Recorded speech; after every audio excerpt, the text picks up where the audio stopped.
Joe, if you kill that man, you die next. Repeat, if you kill that man, you die next. In 1992, Quentin Tarantino burst onto the scene with an indie debut film that took Hollywood by storm. Audiences were blown away, and actors knew to attach themselves to this rising star in the industry, which is one of the reasons why Tarantino's next film, all his films really, had such a great cast. It was a stunning first feature of an exciting new voice in American cinema who became one of the defining cinematic voices and biggest influences of his time.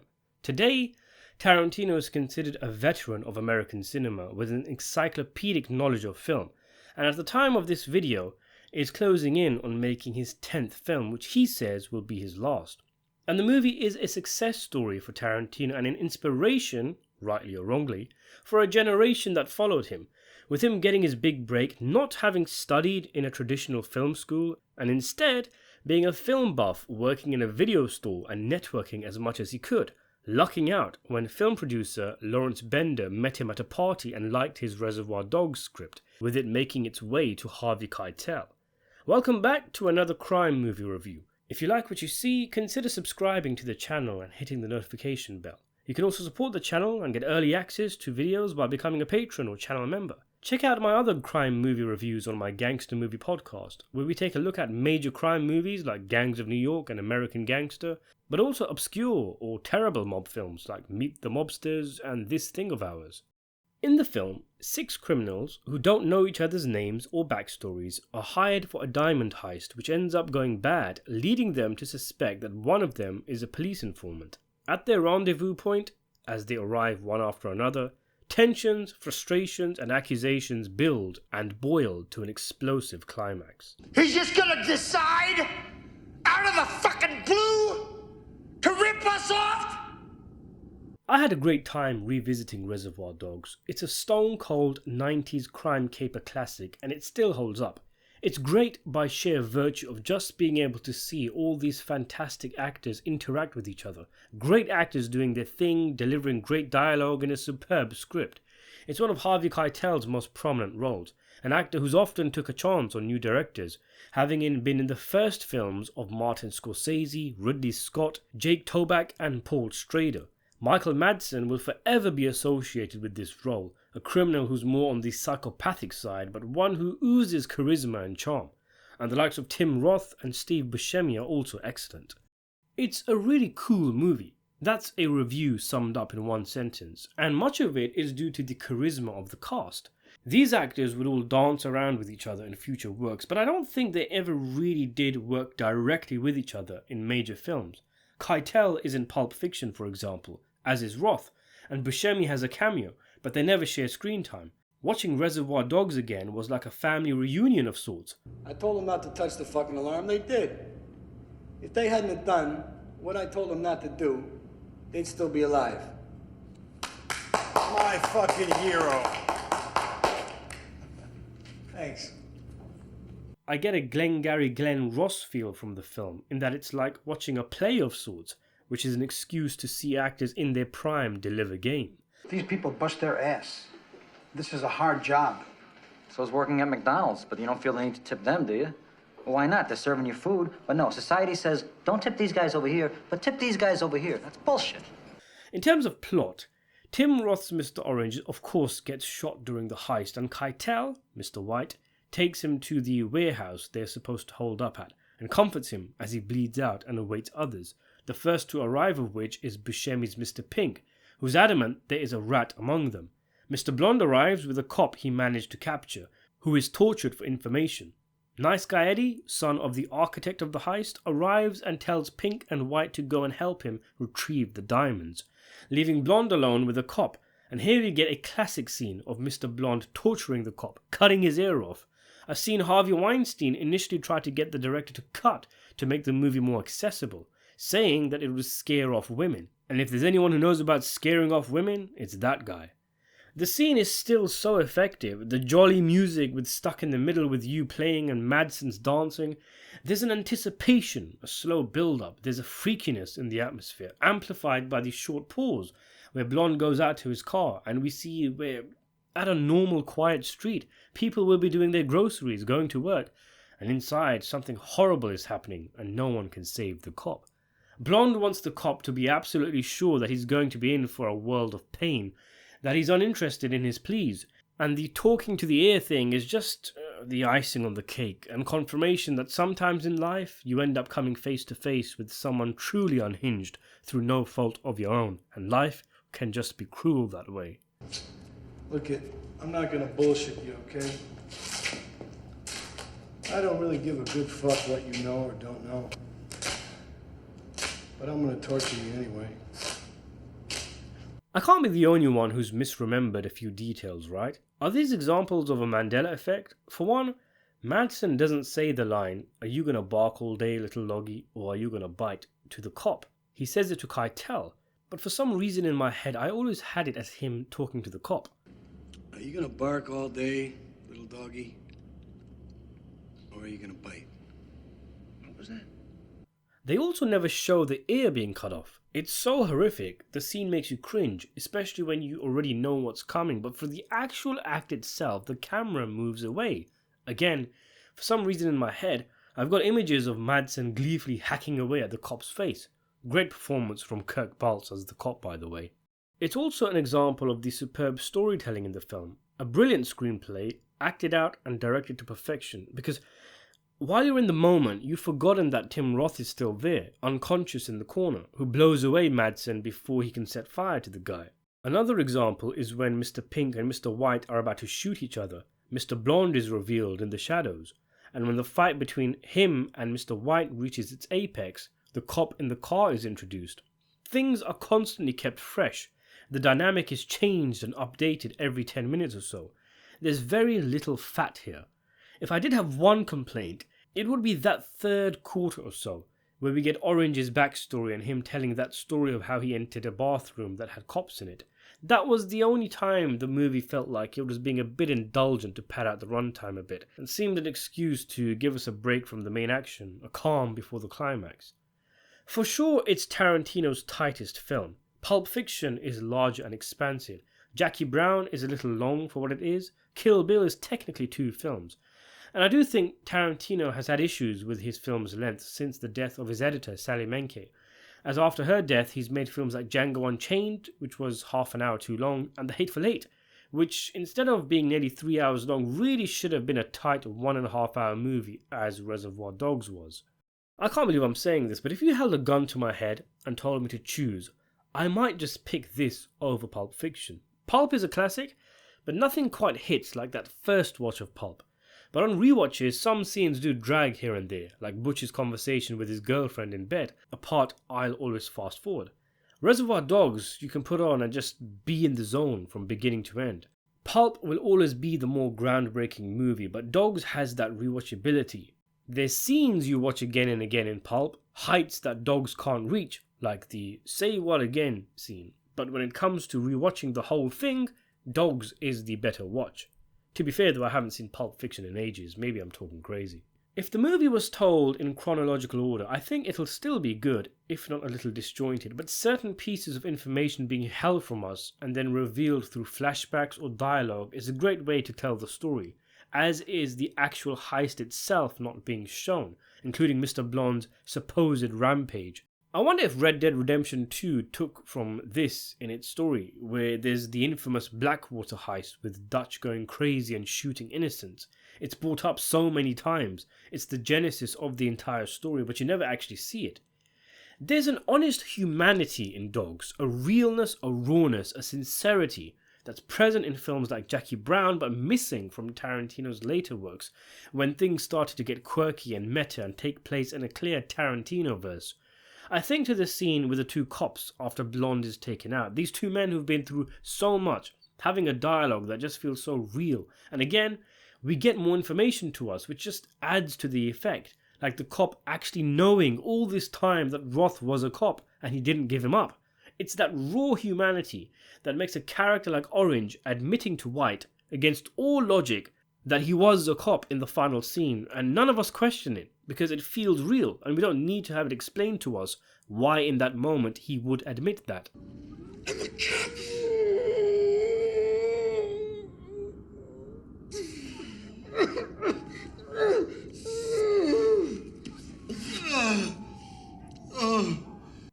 tend to point to the classic opening scene where the gang discusses music and Mr. Pink's tipping stance to highlight Tarantino's effortless ability to write long-winded, engaging dialogue scenes, and for sure it is the first example in his filmography of this.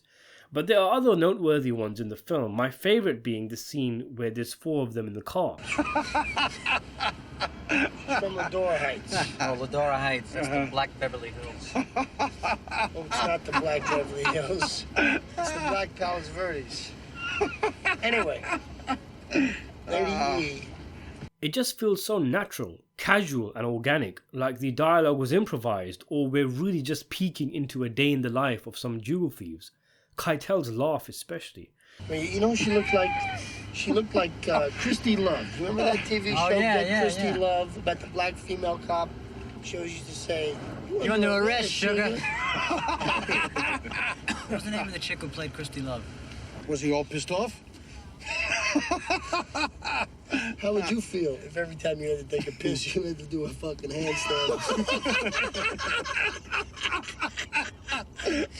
And one of the great things about Tarantino's dialogue is that it isn't just empty, entertaining talk. It's things you can discuss after a screening in the car on the way home, like the whole tipping thing. There's a debate to be had there. There's so many great details in this film. Not just the usual Tarantino Easter eggs like Lawrence Tierney saying "dead as Dillinger," who of course played John Dillinger in a 1940s biopic, but watching the film in high definition gives you new insight.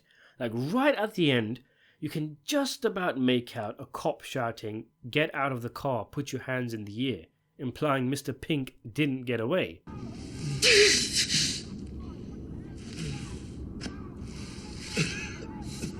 I'm a cop. Larry.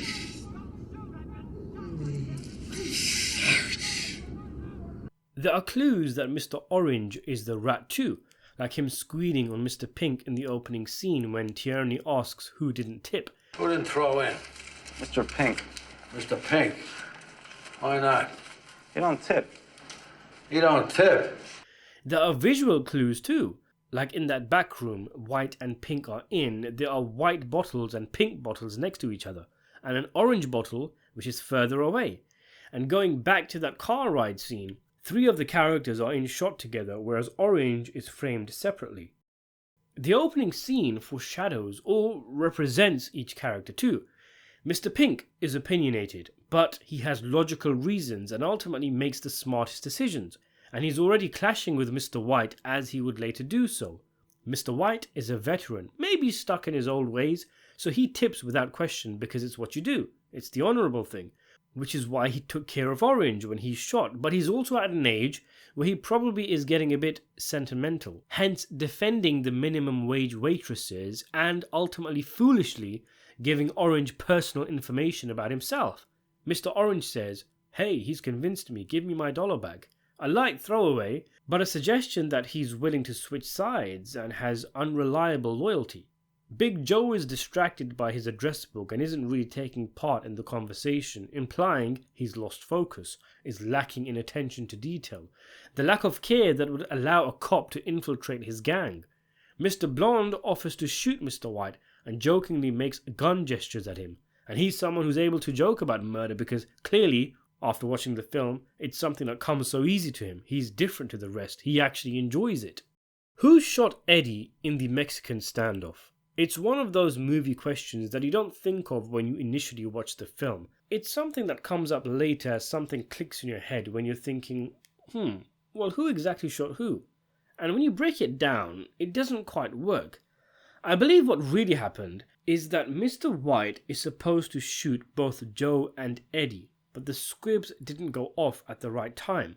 You can see that White shoots Joe and then turns his hand to shoot Eddie, but he doesn't quite turn his arm enough for it to look like he actually did it and he was pointing it directly at Eddie, and it isn't really clear. Tarantino claims he loves it being difficult to work out as it gets people talking, so left this messed up take in the film. But I wonder if this was simply a case of a low-budget movie not having the resources to reshoot the take. There is an aspect to Reservoir Dogs and Tarantino that I want to talk about, and that is the accusation that Tarantino is a thief. The plagiarism argument has always plagued Tarantino to an extent, the idea being that he takes too much from smaller, lesser known movies and passes off scenes, dialogues and plots as his own. In this case, the movie being lifted from a movie called City on Fire. There are very strong opinions about this. I'd like to hear yours down in the comment section below. But don't just say, yeah, but Tarantino's films are better. That's not what we're discussing. One could argue this is a conversation for another day, but it is something to ponder on. When it comes to homages and references, how much is too much? How far do you go before you're stealing? I haven't seen City on Fire, but there are plenty of videos you can see comparing the two films, and the evidence is pretty damning. In many instances, it appears to come off as a shot-for-shot remake. Regardless of which side of the fence you sit on, you can't ignore the similarities. And it's not like this is a movie Quentin grew up loving or something. It was only 5 years old when Reservoir Dogs came out. And by the way, I came across an MTV News segment that claimed Tarantino said he's dying to see the original film. And this is after a short film was going to be released at the New York Underground Film Festival accusing him of plagiarism.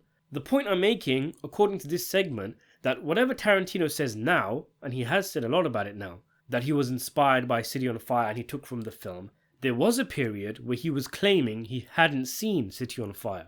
I've definitely fell into the camp when I first started being a film fan where I've been frustrated when it comes to Tarantino. I've watched many of the small-time obscure spaghetti westerns, for example, that Tarantino takes from. I have a great love for them, and whether it be lifting entire storylines, modelling his characters on pre-existing ones, using Ennio Morricone's soundtracks, whatever. And I get the argument that him doing this kind of stuff inadvertently draws attention to the originals, although I don't think that's really true.